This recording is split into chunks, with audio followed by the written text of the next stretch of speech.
Welcome, my name is Cindy Harris and this is Forever Fit. This only needs a chair. You absolutely need a chair. It needs to be sturdy. If you're on a surface that slips, you're definitely going to want to make sure that you are careful. We're only going to do one exercise that kind of uses it for balance. And then of course we're going to sit on it for one of the exercises, sit and stand. So everything else is body weight. If you have a little issue with balance, you're going to turn your chair to the side and use this as a ballet bar. Again, make sure your chair doesn't easily slip. All right, the very first move that we're going to do is a slow motion march. So this is a balance. You're going to literally shift your weight and pull your knee up. Join me. And then you're going to go to the other side, shift your weight and pull your knee up. You're literally shifting side to side, stacking your joints from your ankle through your hip to your shoulder, almost really to the center of the body, to move side to side. How far up you pull up your knee is your ability. You're going to pull your core in to make this a little more effective. And that's all you're doing. Now if you want to add a knee reach, you're just going to reach out past your opposite knee. You're welcome to put your hands on your shoulders. You're welcome to have your hands out for balance. Pull your hand out to the opposite knee. This is a very simple movement, but shifting the weight is an important thing to have in your daily routine. This is just functional movement patterns. We're going to do each movement for about a minute. Some have transitions, some are just going to go right to the next movement. This one here finishes up and we set our feet about shoulder width or wider apart. This is a good morning. We're going to hinge at our hips. So I want you to get about a 5% bend in your knee, and then you're just going to bend at your hip. Do not round the back. See how my back is nice and straight? I want you to squeeze your bum to come up. Keep your chest open, thinking of squeezing the shoulder blades back. You are more than welcome to put your hands behind your back to remind you to keep your chest open, core engaged. You're also welcome to put your fingertips behind your ears.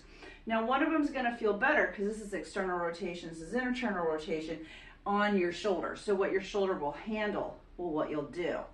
Right? So lifted spine, not rounding. I don't care how far you can go down. I'm fairly flexible in this. I can go a lot further. I don't care if you get level. I just want you to feel a little hamstring stretch and then immediately squeeze the bum to come back up. All right. This next move we're going to do is a lateral walk.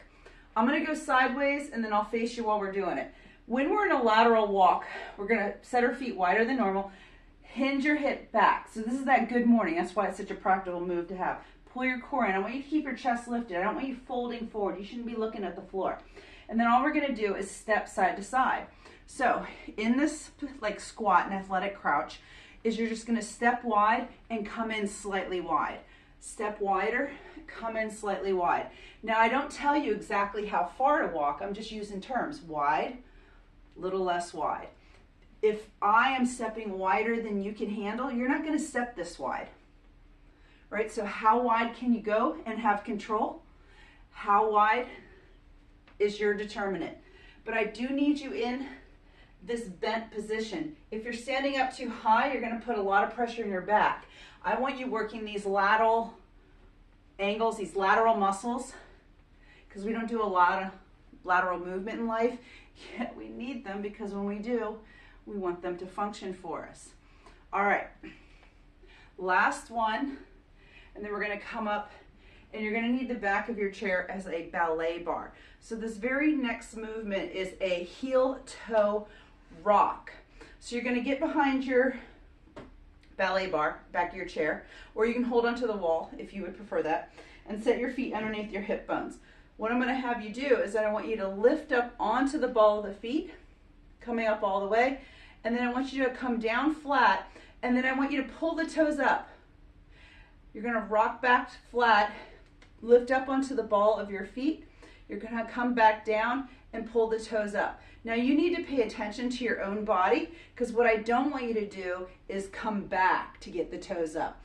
This is no further than here, but there's a lot of movement in the hip that you don't need to do. I want you to just focus on pulling the toes up. The front of your shins are going to engage, and that's all I want. Ankle mobility, undervalued. Ankle mobility, incredibly necessary. So You're just gonna gently rock back and forth. I don't want you popping up and I don't want you falling down. We're not gonna use gravity and force. We're gonna gently rock up and then we're gonna gently rock back. We got a couple more. Lift up and rock back. All right, so now we're gonna just kind of shake out the legs in case they're tight. This next move that we're gonna do is a bent over row with hitchhiker thumbs. So in our bent over row, it's that good morning position, and how far over you go is up to you. We're gonna drop the hips back, soften that knee about 5% bend, pull the core in, drop your shoulders and pull the shoulder blades very gently together. Don't overdo it. We're not looking for the extreme version, just engagement. You got a hitchhiker thumb, right? You're gonna pull those hitchhiker thumbs together underneath your torso, not out front, underneath. And then you're just gonna drive your thumbs up while you keep your core engaged. Your view, your face is looking down. You're just squeezing up and come back down. Let the pinkies touch if you can. If you can't touch the pinkies, guess what? Doesn't matter. Just drop them in line with your own thighs or shoulders. Squeeze up without moving the torso. The only thing moving is your arm. Keep going. A little tiny squeeze at the top is fun. We've got about 10 seconds left of this. I always love how this creates a little burn. Not a whole lot going on. There's no weight in our hand. And then we're going to gently release. I always engage the core to come up. Now, this very next move is our sit and stand. This is the one that uses the chair as a chair. I'm going to put it at a slight diagonal because I really want you focusing on where the feet are. So have a seat on your chair. You're kind of out a little from sitting all the way back. Enough of your tush is on that you feel safe. Bring the feet underneath your legs. You're going to shift forward, chest is lifted, pull the core in, push through your heels. Think 60%, 40%.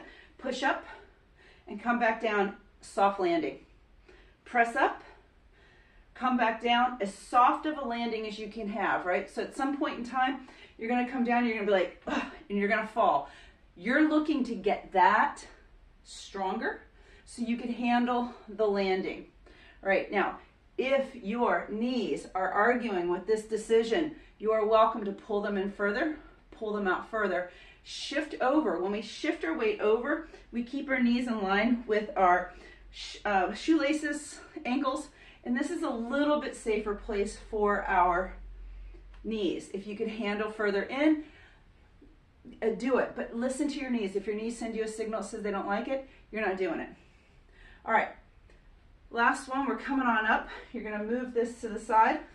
And then our next move are lateral raises with thumbs up. So this is a shoulder move. Make sure there's nothing you can knock your knuckles on. For this particular pose, we're gonna stand up nice and tall. I like to set my feet hip width or wider apart and then soften the knees a little bit. You're gonna pull the thumbs in. You can make a fist or not, or just hold your hands out. And we're just gonna lift the arms up only as high as our own shoulders, and then we're gonna bring it back down. If you wanna bend the elbow, perfect.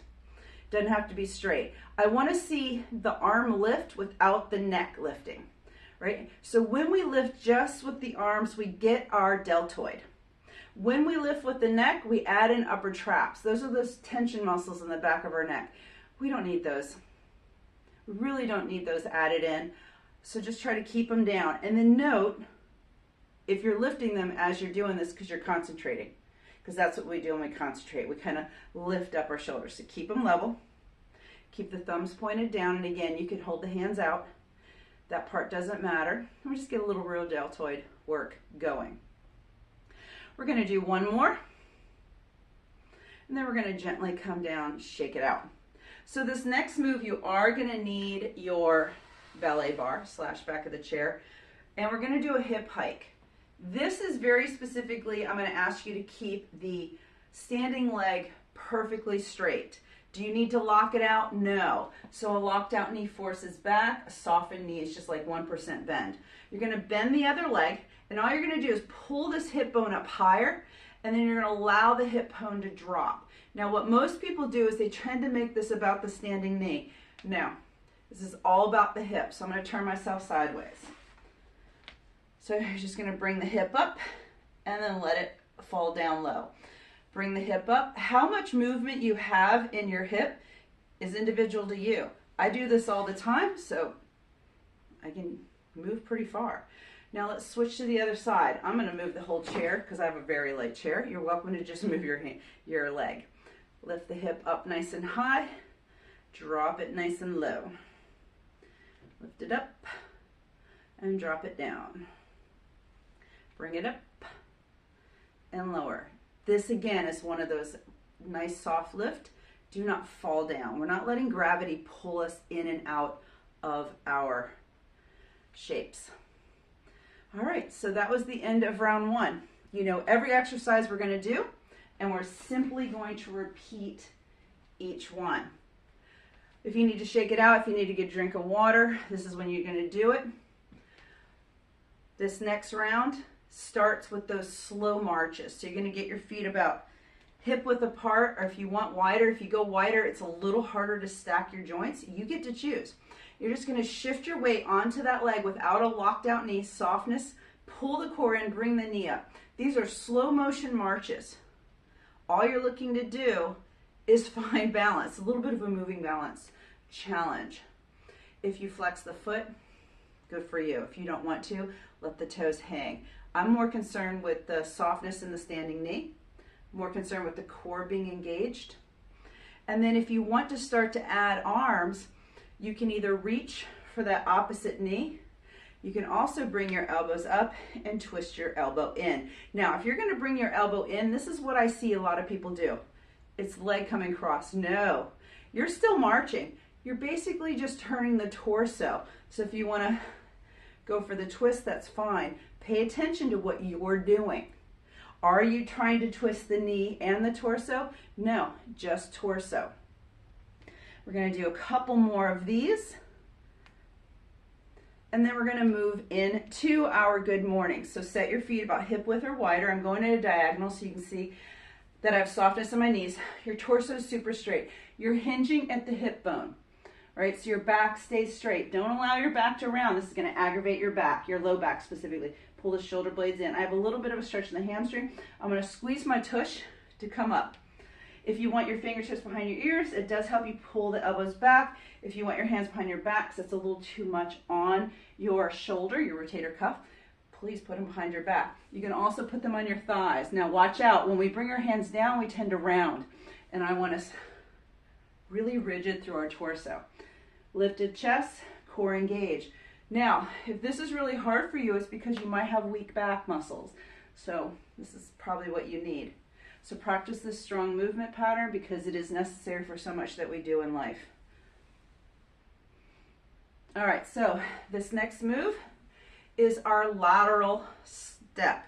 In our lateral step, we've got that a little bit of a hinge, so we're not quite in our good morning. It's just a little bit. We call it an athletic crouch. If you were playing tennis, you would be here. If you're getting ready to play basketball, or that's an athletic crouch. So in our athletic crouch, you're just going to step wider than you would normally within safety regions, and then bring the other leg in, staying slightly wide.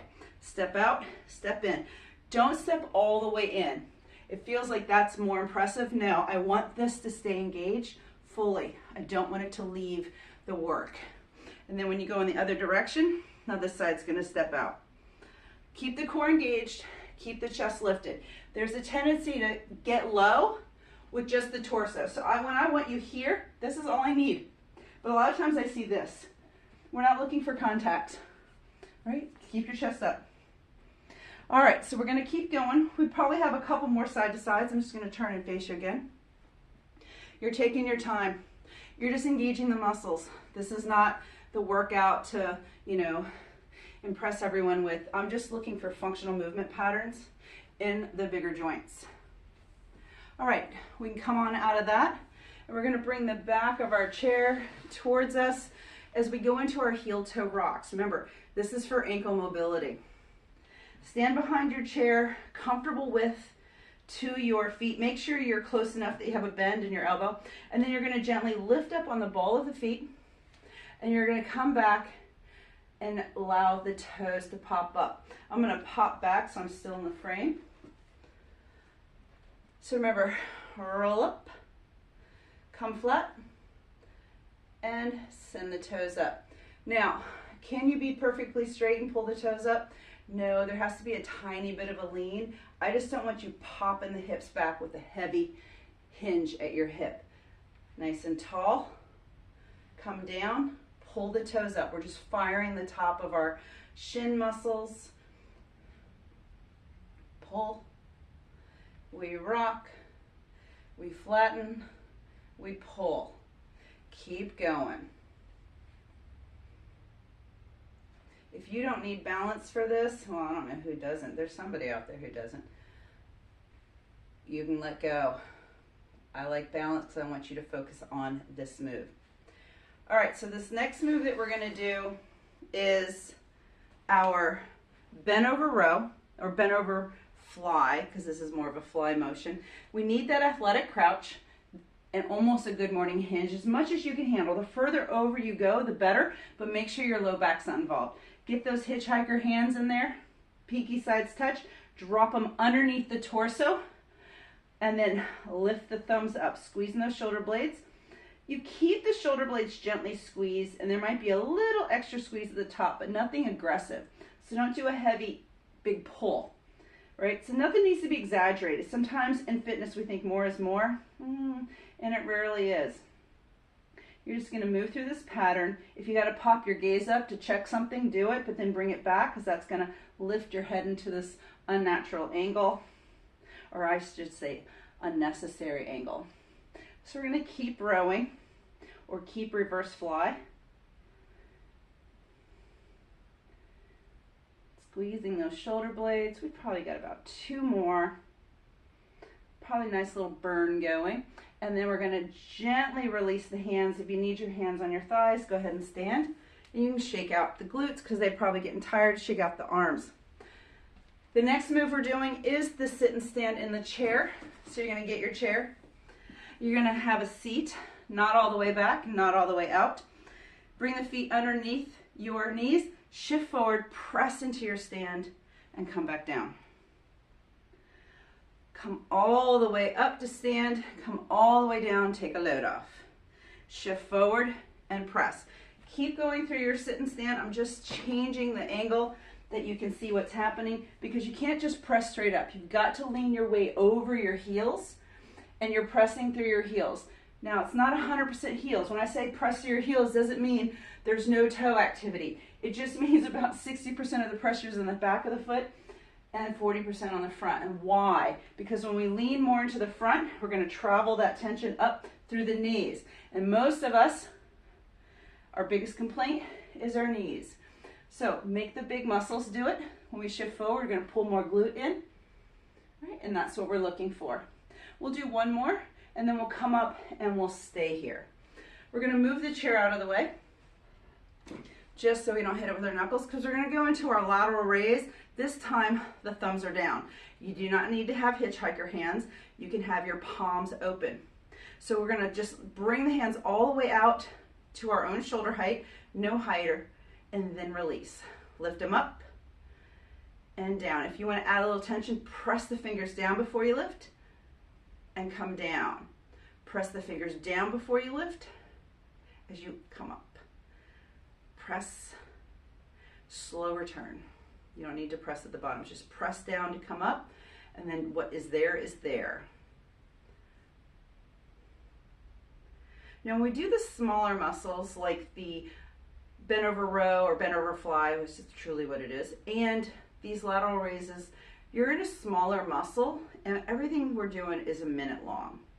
And so as a result, these feel like the harder ones, even though there's no weight. Just a reminder that sometimes on those movements, you should have lighter weights because the muscles are engaging, gravity involved. We don't need heavy weights for these moves. All right. That was your last one of those. Let's go into our hip hikes. I do want you holding on for this because I want balance to not be a factor in this one. This is the one where you stand up tall, softness in the knee, core engaged, bend the outside leg. And all you're going to do is pull the hip bone up higher than the standing leg, and then see if you can let it drop below the standing leg. Now, the ability to do this increases the more you do this movement. And if you're like, what's this needed for? I don't know. Do you ever want to get in and out of a car, walking on uneven surfaces? Your hip dips and lifts as we walk, as we set our hips up on a taller stool or getting in and out of a chair. We need the pelvis to be flexible. Let's switch sides. So soften that knee. And we need it to be mobile, right? We need it to move as much as it can, because if it can't move, it's going to pull on muscles that are trying to hold instability. I love moves that work range of motion, especially pure mobility moves, which is a lot about what we did today. Were pure mobility, since we did not add weights. All right, bring your leg down and shake it out. That's about 20 minutes of body weight movements to help you build stronger muscles and joints. If you wish to subscribe, please do, and you could do this video as often as you wish.